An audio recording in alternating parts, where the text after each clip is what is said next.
Hello, welcome to the Battlin Barrow and another DM tools and tips video. Thanks for watching, our fans, appreciate it. In this one we're going to be exploring sound and how to add it to your games to create an extra layer of ambience and atmosphere.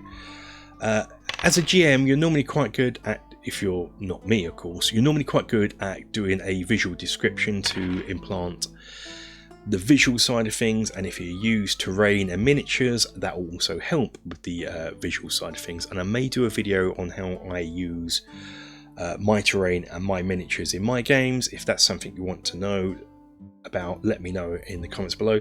But in this one we're going to be talking about sound. Sound's really easy to add to your games, sound and music.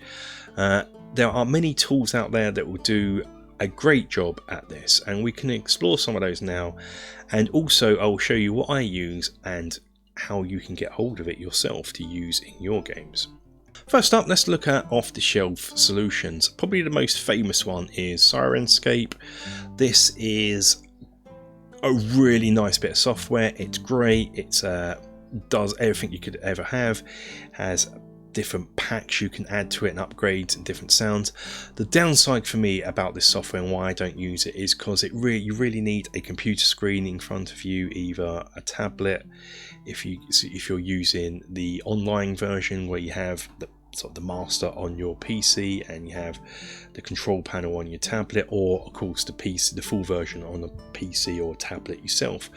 I don't like this because I don't like screens in front of me. I'm a bit old school. I like paper, books and what for. I don't want a computer screen getting in my way, so for that reason I don't use it. I want to be able to have like an Elgato style Steam Deck that I can just push a button and trigger a sound, and we're going to show you how I make one of those as well in this video. It's a good video this, hopefully. So with that, the option is to look for what's called Soundboard softwares. There's a lot of this available on the net for free as well. These are just where you just add in a sound, an MP3 or a WAV file, and you press a button and it triggers that sound. Sometimes these have hotkeys you can assign to, so you can use a keyboard just to push a button. This is great, but it's still not really tailored for what I want. So in the end, by trade, I am a computer programmer. So what I have done, and what I'm going to show you how I use here in this video, is I wrote my own soundboard system that is sort of tailored for D&D play. This is in what I'd call an alpha state, but I am going to make this bit of software available for my patrons of the middle tier and above access to, which is not many of you at the moment, but I decided it would be a nice little thank you for those people who support me that well to have access to this bit of software. As I said, it's in an alpha version, but it could be useful for you. So before we go over the software, let's talk about how I control it. I can of course control it with a mouse using a computer screen. Don't want to have the computer screen, so what I want is hotkeys. I can push a key and trigger the sound. So you can buy, again, really expensive things called Elgato Stream Decks. Didn't want that, so what I bought is and I have used this for years on my channel. If you watch my sort of let's play videos, you might see me push something down when I'm doing different camera angles. That's what I use for this, and it's just a wireless numpad controller. These are custom made bits of paper that I've stuck on just so I know what I'm doing with them. So when I'm doing let's plays, these control what different camera setups I have, and these trigger different things with a stop recording, start recording system here. But for the purpose of the sound controller, I'll use these to control the different sound sets and these numbers to trigger the sounds. This is okay as it is, you get away with it, but the problem is when you push say this button here, even though it's 6, this is going to be a numpad 5 that's going to send, I forget what this is, like plus, minus, what is it, backslash, star, plus, minus, enter, and so forth. But I don't want that because I want to be able to send different keys, because sometimes these, like numpad plus, will have, it will something else that's running your software will be listening out for that key press, and then you'll trigger something else which you don't want to do. It's a little known fact that on keyboards, modern keyboards especially, do not cater for it. Is you look at your function keys, there is F1 to 12 there. Function keys actually go up to 24, you just don't see them. So there is an F13 and 24 that act as function keys, and you can use these as hotkeys, but don't do anything. So what I do is I use a piece of software called HID Macro, which we can see here. And what this bit of software does is it listens out for a key press on a particular device. So in this case, it will look out for only key presses from this wireless device, and I can change them to something else. So if I look at function 1, I can see what this is doing. This is going to look out on keyboard, what it calls keyboard 10. Oh, obviously in time I've had 10 USB keyboards plugged into this computer. And what this is going to do is, instead of sending out whatever that key would be normally, which I believe is 7 on this wireless keyboard, numpad 7, whatever this key is, it's going to send out F22 instead. And likewise, F10 is going to send out F10.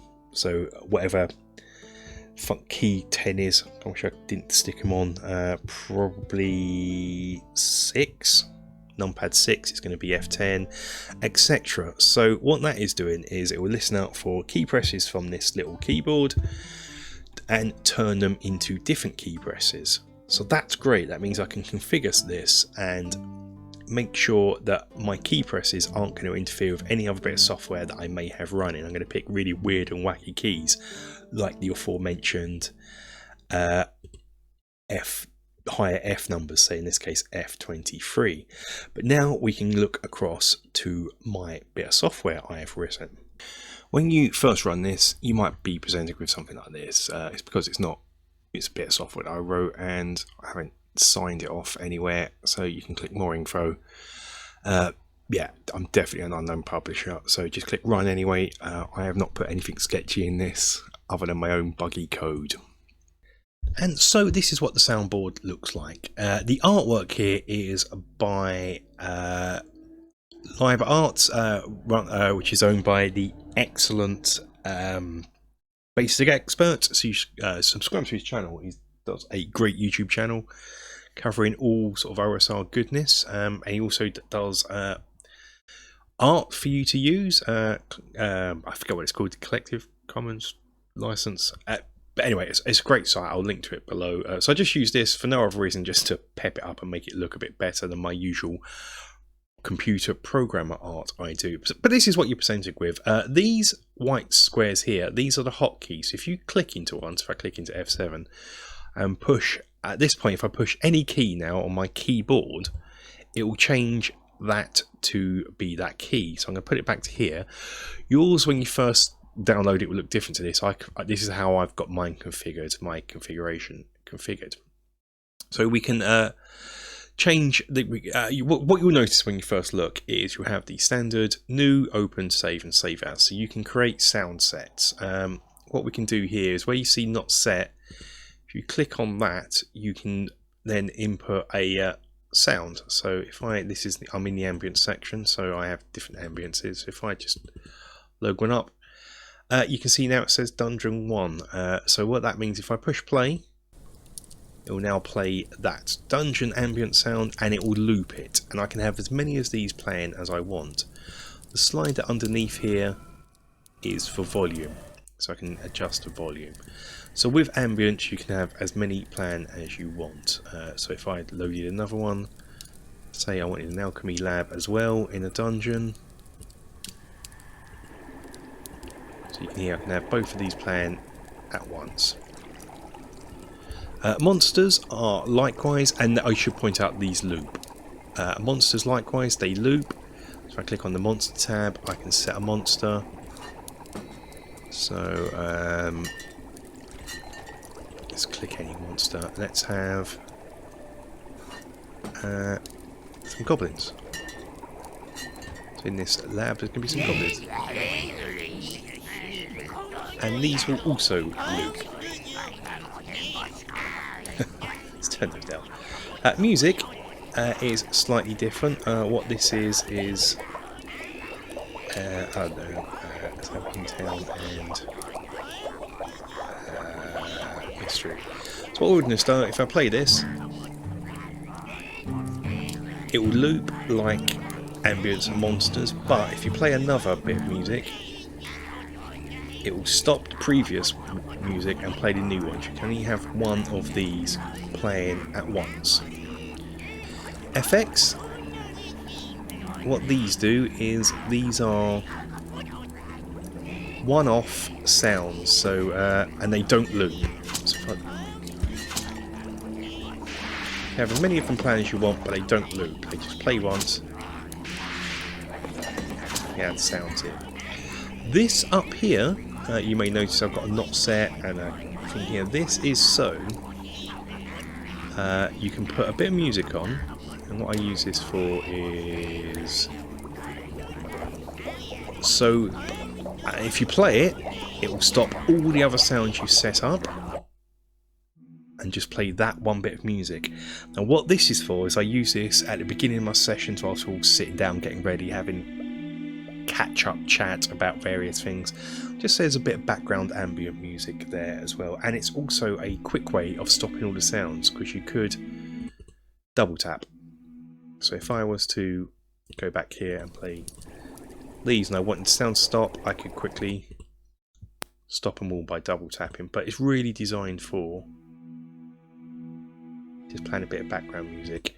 This here is so you can name your sound sets, because obviously you can have different sound sets. At the moment I've just got one that I've set up just for my Mystara campaign. So in my ambiences I have village, town quiet, town busy, city, tavern, an abandoned village sound, wilderness, wilderness at night, river, a castle ambience, a dungeon ambience, a cavern with dripping water, and a forest. So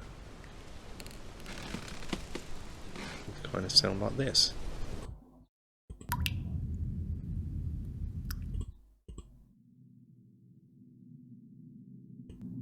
Dungeon's quite subtle. Castle ambience quite subtle as well, more just a low-lying rumble. River, wilderness at night, and wilderness. So yeah, as I said, because you can have multiple playing, I can have a wilderness, and then when I get to a river, you can just play the river, but you've got it in wilderness. But if they hit it at night, you've got a river at night.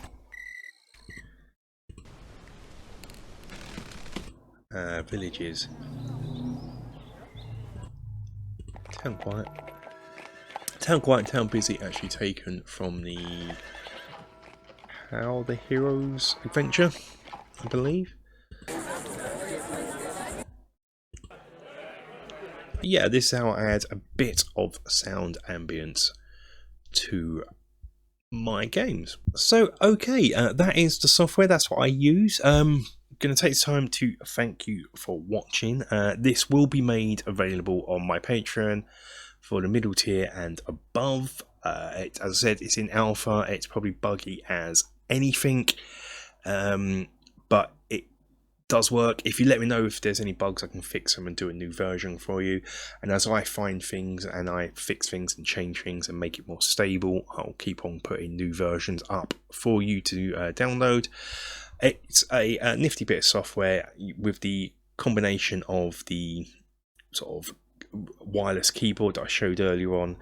You don't even have to look at your computer. The monitor doesn't even have to be on. The computer monitor doesn't have to be on.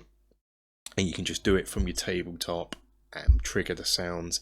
It's really handy. I just have a list of paper in front of me that just detail what key presses and do trigger what sound, so I don't even have to think about things. But yes, thank you for watching. I hope this was useful. I hope the patrons will have fun with this. Until the next video, guys, stay safe and take care.